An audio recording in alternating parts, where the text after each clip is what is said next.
One great way to lose weight is to use interval training.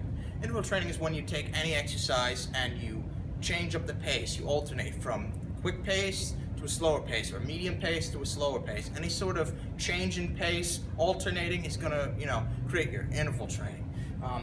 Great way to do that is at the end of a workout, grab a machine. In this case, we're going to use a bike. You can do this on a treadmill, a bike, the arm cycling machine, anything. I would hold off on the stair climber just because if you go too quickly on that, you're liable to get injured more easily than if you were to do it on something, let's say a bike.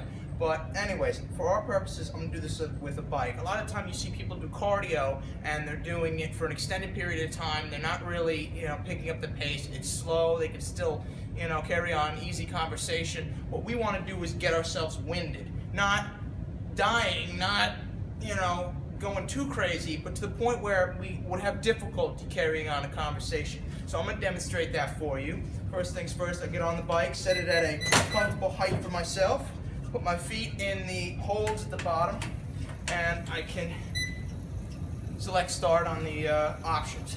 So just going to get a little warm up in, get the blood flowing.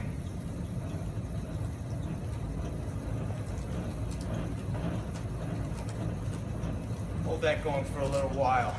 For our purposes, I'm gonna keep it a little short, but maybe warm up for at a steady pace for maybe like a minute to 2 minutes just to get going. This is great at the end of any workout. So if you're just finished with lifting weights or anything like that, your heart rate is already going to be elevated. You're already going to be a little tired and winded. So it's going to be a little bit easier for you to get to a point of being winded while doing the actual interval training.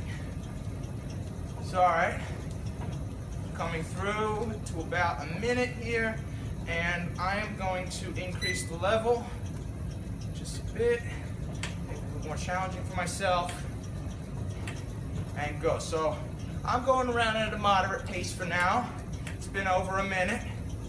At the, let's say at the minute 30 mark, I'll go ahead and I'll pick up the pace.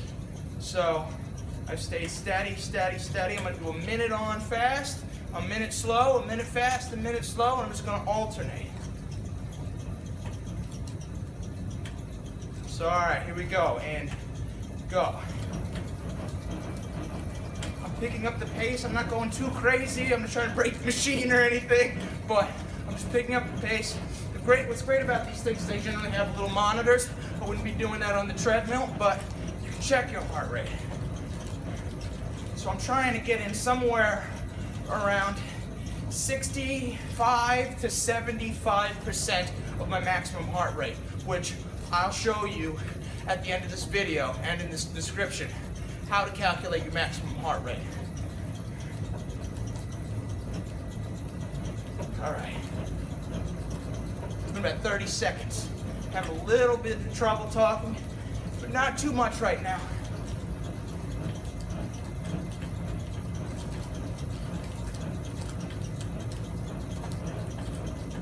All right. 5, 4, 3, 2, 1. All right, now I'm gonna slow it back down. Not too much, I don't want to be crawling, but keep it steady. Come on. Just relax.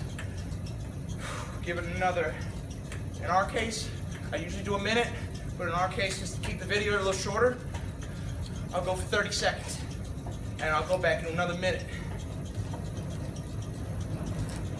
I'm gonna up the level a little bit too. All right, and go. Going for a minute. Fast as I can. Not too crazy. Just enough that I can't. It's a little harder for me to breathe, a little harder for me to speak and focus.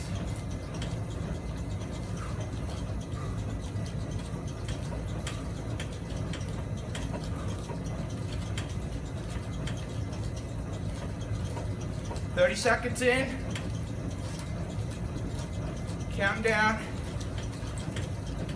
Heart rate is starting to raise. I'm up around 160 now, not 159, almost 160. 160.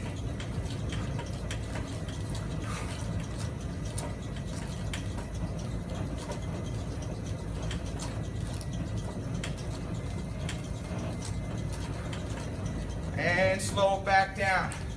Again, not too slow, not too fast. Steady pace. Now I'm up around 162 for my heart rate, which for me is relatively high, but it's not too bad. Again, I was trained in track and field. I have exceptional, endurance, cardiovascular strength, so the numbers might be a little different for me. But for someone just starting off, watch those numbers, don't let them get too high. Just feel as if you're winded. It's tough for me to converse, it's tough for me to speak. And I just keep it at that pace. So again, I'm gonna go another 30 seconds for you guys, cutting it back. Killing myself for the video, but that's okay. Not too bad. Really not too bad. All right, let's go. Another minute, come on. Got it up on a higher level. Breathe, don't forget to breathe. Heart rate's hovering around 162, 63.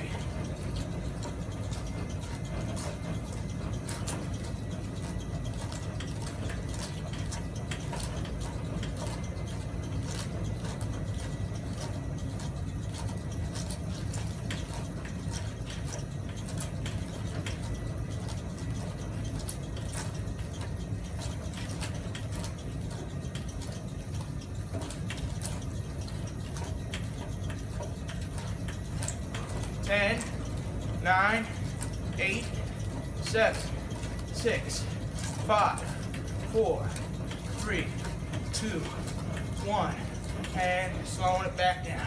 Steady pace, steady pace. So this is a great way for you to, like I said, shed weight. Even I'm feeling a little bit winded, a little bit of, maybe a little bit of sweat accumulation in the brow, but not too bad. Again, it's going to be different. Let your own perception be your guide.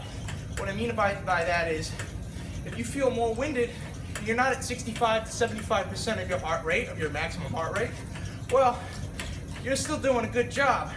If that's just a range for some people. But if you're going at 50% of your maximum heart rate, according to the calculations, which aren't perfect, none of them are, and you're still feeling winded, well, then remain at that place right there. That's all you have to do.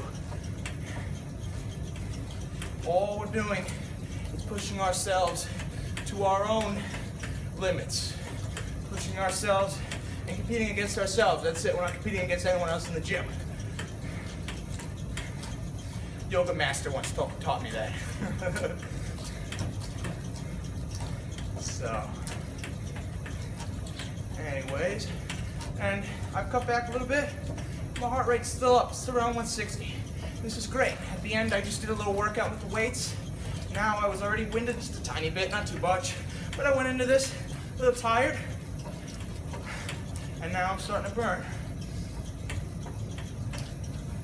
Now, again, these indicators on this machine aren't necessarily accurate as well. It's another thing to keep in mind. They're going to be close, so it's also good for you to use your own, it's called RPE, rate of perceived exertion. Just listen to your own body. This is going to be off by a few numbers, but, your body's not going to lie to you. So, I burned about 75 calories, not a huge amount, but yet again, after I'm done with this workout, I'll still be burning throughout the day and night, just because I pushed myself. You create a sort of like an oxygen deficit. And because of that oxygen deficit, your body's going to burn in order to get back to a normal level of oxygen. So, just because it says 100 calories on here is all I burn at the end of the workout, doesn't necessarily mean that I'm, not going to burn any more throughout the day. So, okay. So, I've gone over time a little bit. I keep going, but I think you guys get the picture. In my opinion, what you guys should do is just start off slow with this, depending on what level you're at. I would say do exactly what I said with the speed, alternating to make them an interval training. Do them at the end of your workout. And I would probably say that at first, take it slow, maybe do 6, a speedy one, and then a slowed down one is 1. So I do 6 sets of those to start off. As you get better and better, I'd maybe say go on to 8, go on to 10, 12, maybe stop around there, see how you feel. Eventually, hey, maybe you can take up cycling. But anyways, like I said, find your favorite cardio machine, bike, arm bike. The treadmill is fine. If you're at a certain level, again, the elliptical, all great exercises. The main thing is that you get started, okay? So, again, my name is Alexander Pennecke, actor and personal trainer. Thank you for watching, and please feel free to subscribe. Thank you very much.